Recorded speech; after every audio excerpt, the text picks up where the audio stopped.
स्वागत है आपका और एक नए वीडियो में और एक नए टॉपिक के साथ। Indian Army sets up 2 strategic tank repair facilities near LAC, major Gaurav Arya. तो चलिए दोस्तों वीडियो ही स्टार्ट करते हैं। आशा करेंगे पसंद आएगा दोस्तों। और वीडियो दोस्तों पसंद आए ना तो प्लीज़ वीडियो को लाइक कर दीजिए कीजिए, उससे हमें और मोटिवेशन मिलते हैं आपके लिए और नए नए टॉपिक्स लाने के लिए। और एक प्यारी सी कमेंट भी जरूर लिख दीजिएगा, आशा करेंगे पसंद आएगा। और चैनल पर पहली बार आए सब्सक्राइब नहीं किया, साथ में सब्सक्राइब भी कर दीजिएगा। चलिए स्टार्ट करते हैं। जय हिंद दोस्तों, मैं हूं मेजर गौरव आर्य और आप देख रहे हैं मेजरली राइट।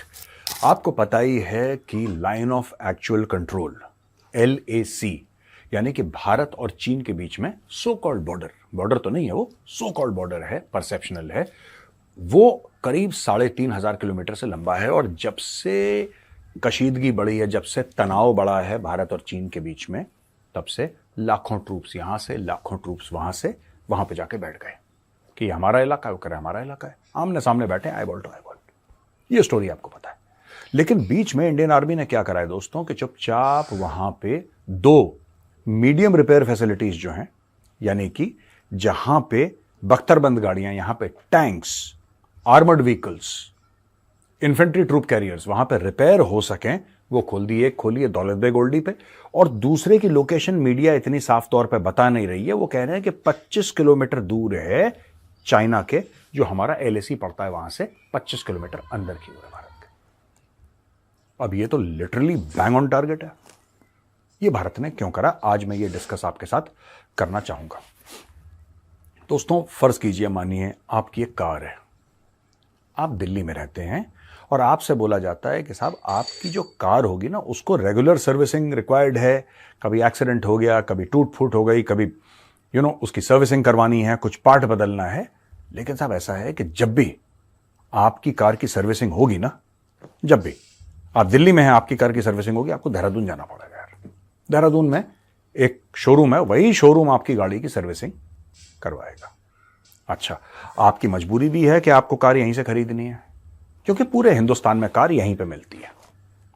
पूरे हिंदुस्तान में कार एक ही शोरूम में मिलती है भाई, और उसकी सर्विसिंग देहरादून में होती है। अब जाओ करवाओ देहरादून में सर्विसिंग। और यहां से आप, क्योंकि कार आपकी खराब है, आप एक ट्रक लेंगे, नोट करिएगा, आप ट्रक लेंगे, ट्रक के ऊपर अपनी गाड़ी चढ़ाएंगे, ट्रक वाले को पैसे देंगे, ट्रक वाला आपकी गाड़ी वहां पे ड्रॉप करेगा। और क्योंकि पूरे भारत से गाड़ियां देहरादून आती हैं, तो आपको वो टिकट दे देगा कि बॉस ऐसा है, 3 महीने बाद अपनी गाड़ी ले जाना है यहां से। समझ रहे हैं स्टोरी? फिर 3 महीने बाद आप ट्रेन पकड़ के, फ्लाइट पकड़ के देहरादून जाएंगे, और देहरादून से फिर अपनी गाड़ी ड्राइव करके वापस दिल्ली लेकर आएंगे। यही चीज टैंक्स के साथ हमारी हो रही थी, क्योंकि ये बात हमने कभी सोची नहीं, और 1947 से यही खेला चल रहा था। 1947 का टैंक्स तो अभी डिप्लॉय हुए हैं हाई एल्टीट्यूड पे, लेकिन मतलब जो प्रॉपर डिप्लॉयमेंट है, प्रॉपर जो डिप्लॉयमेंट है वो तो अभी हुई है, लेकिन कभी किसी ने सोचा नहीं, कभी ऐसी जरूरत नहीं पड़ी। अब जाके जरूरत पड़ी है, तो फौज ने यह फैसला करा है कि आगे बिल्कुल लाइन ऑफ एक्चुअल कंट्रोल के इर्द गिर्द हम ये रिपेयर एंड मेंटेनेंस फैसिलिटी खोलेंगे, और 2 खोलेंगे। अब ये जो DBO है दौलत बेग ओल्डी, ये तो बिल्कुल वहीं पे है, बॉर्डर पे है, और एक 25 किलोमीटर पीछे है। यहां से होगा क्या, तकरीबन दोस्तों 500 टैंक और इन्फेंट्री ट्रूप कैरियर, जो कि बख्तरबंद गाड़ियां हैं, जो कि आर्मर्ड हैं in the sense of they are bullet proof and they are mine proof etcetera, ये यहां पे डिप्लॉयड है। 500 टैंक कम नहीं होते दोस्तों।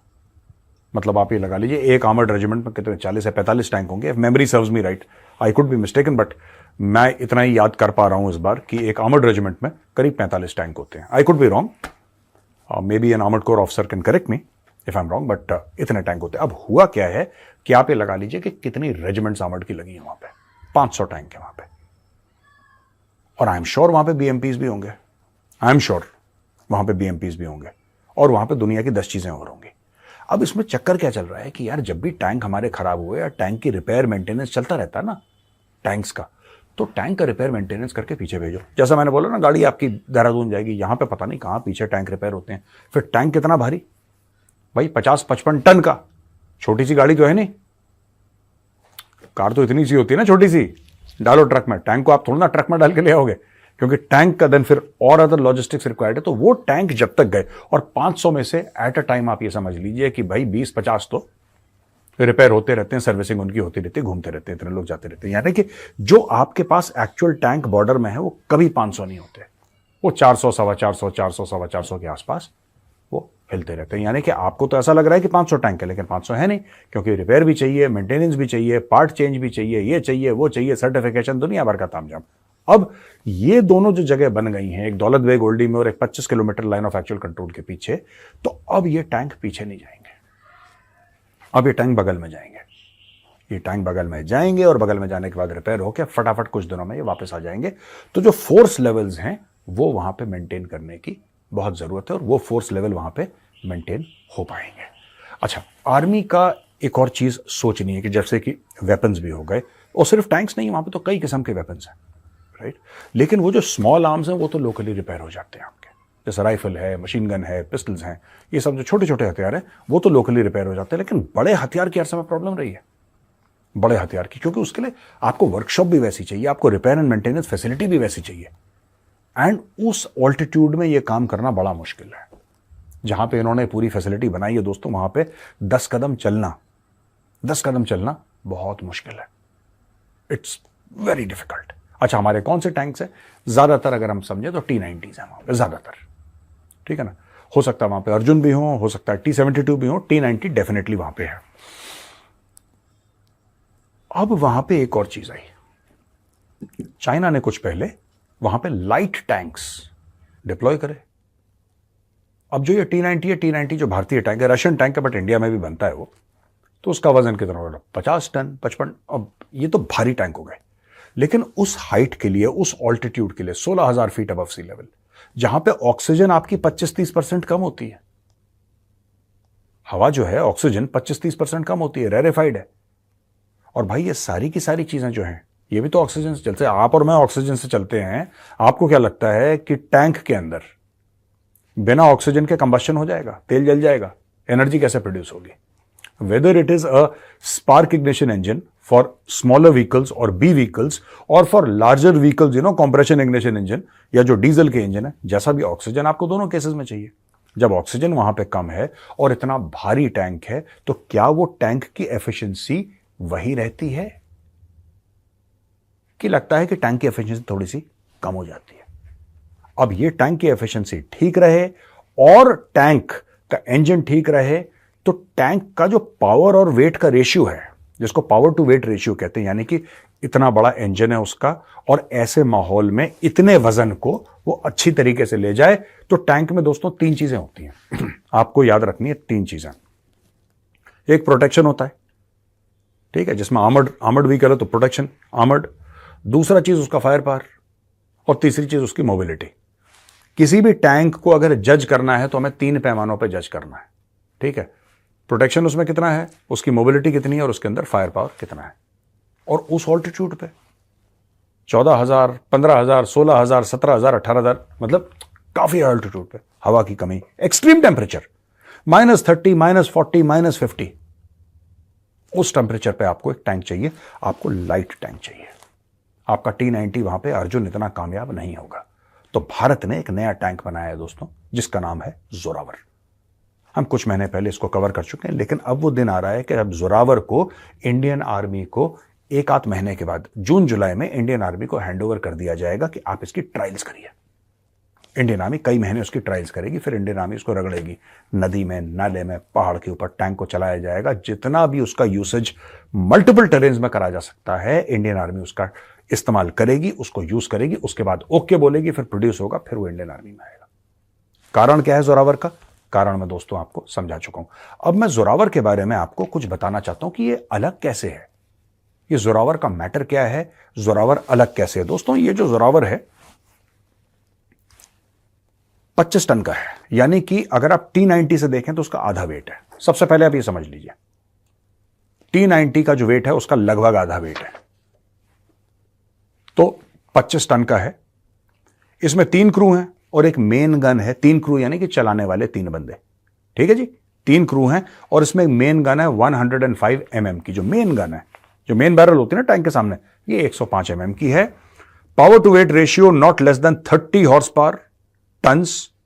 Operational range 300 kilometre over cross country and 450 kilometre over, यानी कि एक बार आप इसमें तेल भर दें तो ये 300 किलोमीटर तक क्रॉस कंट्री जा सकता है और 450 किलोमीटर बाय रोड जा सकता है। जाहिर सी बात है, जब आप क्रॉस कंट्री जाएंगे, ऊपर नीचे जाएंगे, तो तेल आपका ज्यादा खर्च होगा, और जब आप मेन ऐसी प्लेन रोड पे जाएंगे तो आपका तेल कम खर्च होगा।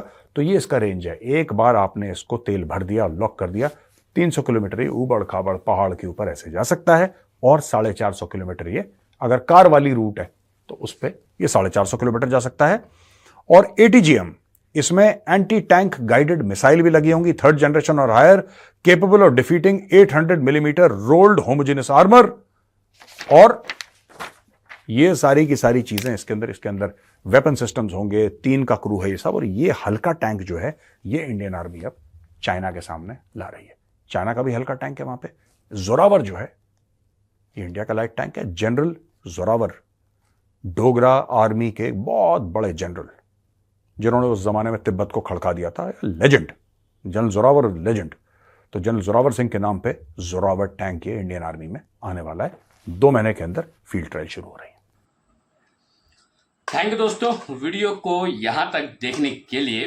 देखो, आपने अभी ये जो वीडियो देखा है डिटेल्स में समझा, कि थोड़ा बहुत समझ में ना भी आया हो, लेकिन हमें ये पुरानी हिस्ट्री में उसके लिए जाना पड़ेगा, क्योंकि हमारे पास जब टैंक, पुराने समय की मैं बात करूँ, पुराने बहुत पुराने भी नहीं, तो उस समय जो टैंक रिपेयर करने, जो बड़े बड़े हथियार, जो बहुत भारी हथियार जो है, जैसे कि टैंक हो गए, तोप, बफोर्स तोप की हम बात करें, वो सारा उसको रिपेयरिंग करने के लिए पहले सर्विस स्टेशन जो थे वो बहुत कम मात्रा में, और खास करके बॉर्डर इलाके में नज़दीक में नहीं थे। ठीक है, तो होता था यूं कि भाई वो एक बोलते हैं ना, एक पूरा का पूरा चक्र बनाना पड़ता था कि कुछ टाइम पे टाइम हो जाए तो ऑटोमेटिकली उसको सर्विस स्टेशन भेज ही दो। ठीक है, वो बनाना पड़ता था, क्योंकि अब क्या होगा, जब खराब होगा तभी भेजा जाएगा, और नज़दीक है तो कोई टेंशन वाली बात नहीं, कमी नहीं होगी, बिल्कुल कमी नहीं। क्योंकि पहले क्या था, फॉर एग्जांपल के तौर पे 400 टैंक बॉर्डर पे लगाई है, तो 15-20 दिन के बाद उनमें से 100 टैंक को तो सर्विस स्टेशन भेजनी ही पड़ती थी, 300 ही रहती थी, और वो 100 रिपेयर होके सर्विस होके आने में 1-2 महीना भी लग जाता था, क्योंकि भाई लंबा रास्ता दूरी तय करनी पड़ती है ना। एग्जाम्पल के तौर पे ले लो कि आपने कोई भी एक बढ़िया गाड़ी ली है, उसका सर्विस स्टेशन जो है आपके घर से 100 किलोमीटर दूर हो, तो कितनी डिफिकल्टी आ सकती है। एक तो आपको 100 किलोमीटर है, तो आपको पहले वहाँ छोड़ने जाने के लिए 5-6 घंटा लगेगा। ठीक है, फिर वो कारीगर रिपेयर करेगा, तब तक 1-2 दिन तो निकल जाएंगे। लेकिन आपके घर के पास ही सर्विस स्टेशन होगा तो 5 मिनट में पहुँच जाएंगे, और तो ज़्यादा से ज़्यादा 1-2 घंटे रिपेयरिंग का टाइम, और 2-3 घंटे में रिपेयर होके आ जाएगा। मतलब आपका टाइम भी वेस्ट नहीं होगा, लेकिन ये बिल्कुल, और खास LAC के नियरेस्ट तो कहीं पे भी था ही नहीं। पहली बात तो ये कि LAC के आसपास तो रिपेयरिंग स्टेशन, या तो ऐसा बोलो कि यार्ड भी बोलते हैं उसको, फिर सर्विस स्टेशन भी बोला जाता है, रिपेयरिंग स्टेशन भी बोला जाता है, जैसे गराज वगैरह होते हैं वैसे वैसा समझोगे वो टैंक का गराज है। लेकिन ये बहुत ही अच्छी बात है, यदि हुआ 2 की बात हो रही है, क्योंकि चाइना के साथ कभी भी मतलब हमें अभी जो सेव करना है पूरा का पूरा बॉर्डर, वो चाइना वाला है।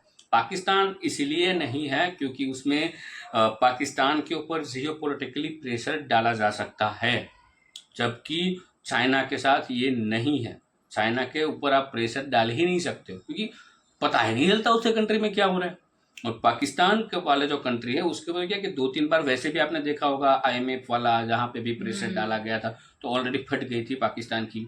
ठीक है, तो वैसे पाकिस्तान को जियोपॉलिटिकली प्रेशर में डाला जा सकता है, क्योंकि उसके जहाँ से वो पैसा वगैरह लेते हैं वो हमारे लिए फ्रेंडली नेचर है उनके साथ। ठीक है, तो उसके ऊपर तो वैसे भी वो युद्ध की हालात में नहीं है पाकिस्तान किसी भी कंट्री के साथ। ठीक है, क्योंकि चाइना तो है भाई, उसको उंगली किया तो वो तो भाई वो तो उंगली वैसे रेडी हो करता जाएगा। रहता है, लेकिन हम शांत बैठे। शांत, हमारा जो नेचर है भारत का वो ये है कि कभी भी हम पहले वार नहीं करेंगे। ठीक है, पहले वो करेंगे तो छोड़ेंगे नहीं, लेकिन हमें ऐसी आदत नहीं है किसी का लूट लेना। ठीक है, ये बाकी चाइना पाकिस्तान को है, बाकी हमें नहीं है। हमें उंगली करेंगे तो वो उंगली काट देंगे, ये पक्का है, लेकिन हम सामने से उंगली करने नहीं जाएंगे। ठीक है, बाकी दोस्तों वीडियो आपको कैसी लगी है कमेंट में लिखकर जरूर बता दीजिए। फिलहाल आपसे विदाई ले रहे, मिलेंगे और अपने वीडियो में आपके साथ। टिल देन, जय हिंद, जय भारत।